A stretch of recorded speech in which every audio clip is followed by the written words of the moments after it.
Era una tarde tranquila en Tasmania. El 28 de abril de 1996, un joven de 28 años cambió para siempre la historia de Australia. 35 personas perdieron la vida. 23 resultaron heridas.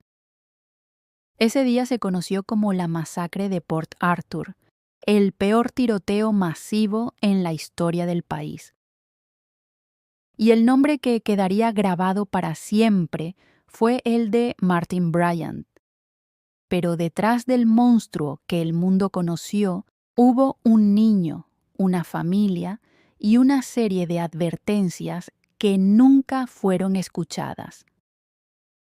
Hoy vamos a mirar su historia completa y el dolor que dejó detrás. Martin Bryant nació en Hobart, la capital de Tasmania, el 7 de mayo de 1967. De niño, parecía diferente. Su madre, Carlene, diría años después que desde pequeño mostraba dificultades para comunicarse y conectar con los demás.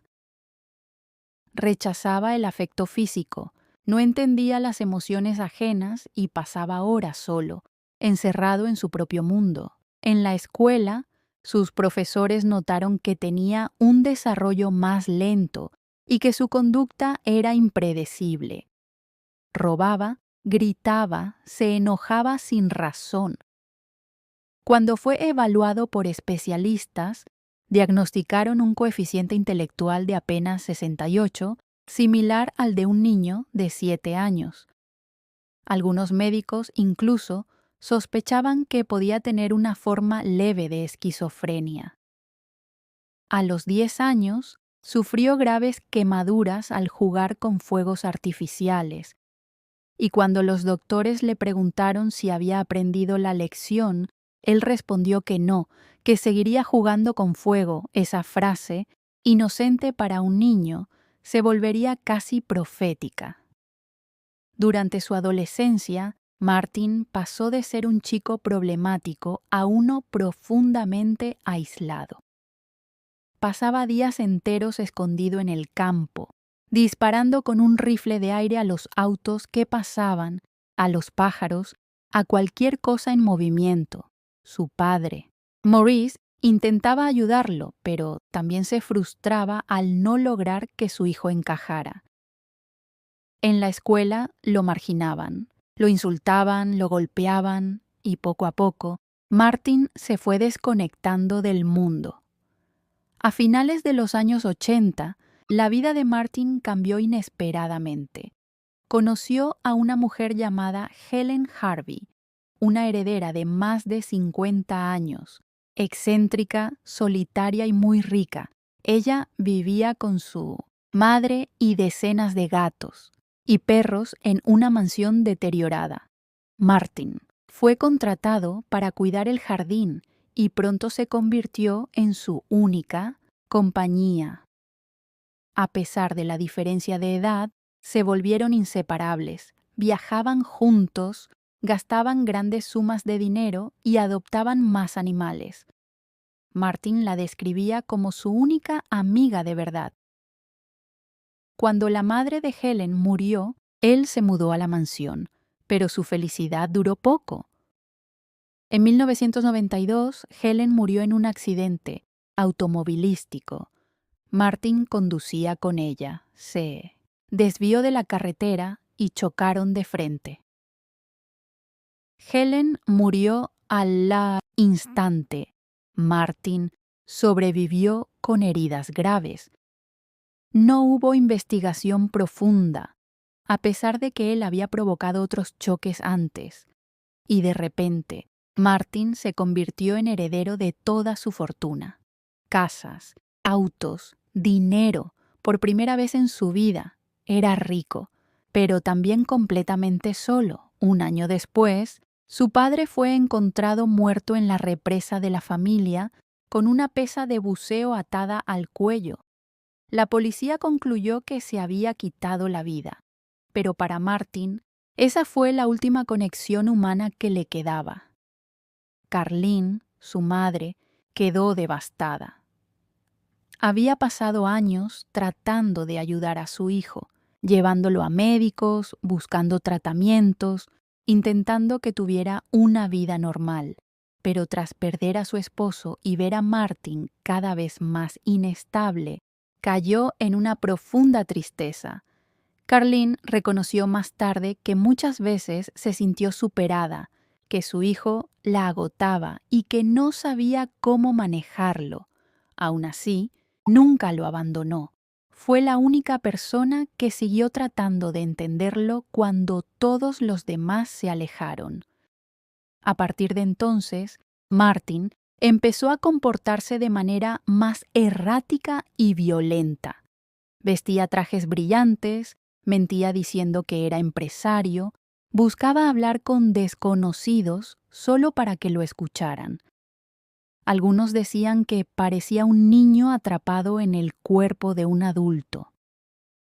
Abril de 1996. Martin ya vivía solo en una granja. Había comprado varias armas semiautomáticas sin problema alguno, aprovechando las leyes permisivas de Tasmania en ese momento. El 28 de abril, cargó su auto con 3 rifles, una gran cantidad de municiones, sogas y esposas. Le dijo a su novia que iba a surfear, aunque no sabía hacerlo. Puso una tabla en el techo para que pareciera verdad. Su destino era Port Arthur, un antiguo asentamiento penal convertido en sitio turístico. Antes de llegar, se detuvo en una posada llamada Seascape, propiedad de una pareja, David y Sally Martin. Martin creía que ellos habían arruinado a su familia al comprar una propiedad que su padre quería. Entró, discutió con ellos y los mató a los dos. Luego siguió hacia Port Arthur. Alrededor de la 1:30 de la tarde, llegó al Broad Arrow Café. Había unas 60 personas comiendo. Pidió algo para beber, se sentó un momento y luego sacó un rifle AR-15 de su bolsa. En menos de 2 minutos, disparó contra docenas de personas. 20 murieron allí mismo, otros quedaron heridos. Después siguió disparando en el estacionamiento y en la carretera. Mató a familias, a niños, a turistas que huían. Entre sus víctimas estaban Nanette Mikak y sus hijas Alana, de 6 años, y Madeleine, de 3. Esa escena se convirtió en el símbolo del horror que Australia nunca olvidaría. La masacre continuó por varios minutos más. Martin robó un auto, secuestró a un hombre llamado Glenn Pierce y se atrincheró en la casa de Seascape. Durante más de 18 horas, la policía rodeó el lugar. Hubo disparos, negociaciones, silencio. Finalmente, la casa se incendió. Martin salió con quemaduras graves y fue arrestado. En total, 35 muertos, 23 heridos. El país entero quedó paralizado. Cuando se recuperó en el hospital, Martin negó todo. Dijo que no había estado en Port Arthur, que lo habían confundido. Pero las pruebas eran contundentes. Sus armas, sus huellas, su auto, su confesión grabada. Más tarde, se declaró culpable de todos los cargos: asesinato, intento de asesinato, secuestro e incendio. Recibió 35 cadenas perpetuas sin posibilidad de libertad. Los psiquiatras concluyeron que tenía un trastorno grave de personalidad y una discapacidad intelectual, pero no estaba loco. Sabía lo que hacía. Carlene, su madre, visitó a Martin en prisión y habló por primera vez sobre lo ocurrido. Dijo que no podía imaginar el dolor que había causado, que lloraba cada día por las víctimas y por su propio hijo. Durante un tiempo creyó que era inocente, pero con los años aceptó la verdad. Aún así, dijo que lo amaba y que lo perdonaba como madre. aunque jamás podría perdonarlo como persona. En 2018, publicó un libro llamado My Story, donde contó lo que significó vivir con él y cómo la tragedia la dejó marcada para siempre. Desde entonces, surgieron muchas teorías y especulaciones. Algunas dicen que no actuó solo, otras que fue manipulado, otras que el gobierno ocultó información. Algunas se basan en desconfianza, otras en dolor, pero hasta hoy no existe evidencia confiable que demuestre una conspiración. Lo que sí es cierto es que muchos archivos siguen sellados para proteger la privacidad de las víctimas, y eso alimenta las dudas de algunos. Más allá de eso, los hechos permanecen. Martin Bryant fue el responsable de la masacre que cambió a Australia para siempre. Si te gusta este tipo de historias contadas con respeto, empatía y verdad, te invito a suscribirte a Donde Calla la Noche, donde las voces del pasado todavía encuentran eco. Después de Port Arthur, el país entero exigió acción.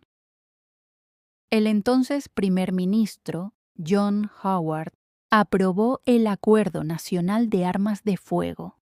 En solo meses, se prohibieron los rifles automáticos y semiautomáticos y se implementó un programa de recompra. Más de 650,000 armas fueron entregadas y destruidas. Fue una de las reformas más rápidas y contundentes de la historia moderna. Y desde entonces, Australia no ha vuelto a sufrir un tiroteo masivo de esa magnitud. Pero las cicatrices quedaron. Muchos sobrevivientes viven con trauma postraumático. Algunos no pueden volver a lugares concurridos, otros aún sueñan con los disparos. Y las familias de las víctimas siguen pidiendo que sus seres queridos no sean recordados por la forma en que murieron, sino por cómo vivieron. Hoy, Martin Bryant sigue en prisión, con sobrepeso y problemas mentales, prácticamente irreconocible. Nunca explicó por qué lo hizo, nunca pidió perdón. Y aunque algunos todavía cuestionan detalles del caso, el dolor de Port Arthur no tiene discusión. 35 vidas se apagaron, 35 historias quedaron inconclusas. Australia cambió ese día. Cambiaron las leyes, cambió la política y cambió la manera en que el país entiende la violencia. Pero más importante aún, cambió su idea de seguridad. Las armas se fueron, pero el eco de ese domingo sigue allí, recordándole al mundo que un solo acto puede transformar a toda una nación. ¿Y tú? ¿Crees que los archivos deberían hacerse públicos algún día? ¿O que es mejor dejar que el pasado descanse? Sea cual sea la respuesta, lo importante es no olvidar a las víctimas. En memoria de las 35 vidas perdidas en Port Arthur, que su historia nos siga recordando el valor de la empatía y el costo del silencio. Si esta historia te conmovió, suscríbete a Donde Calla la Noche, donde cada crimen tiene un eco y cada víctima merece ser recordada.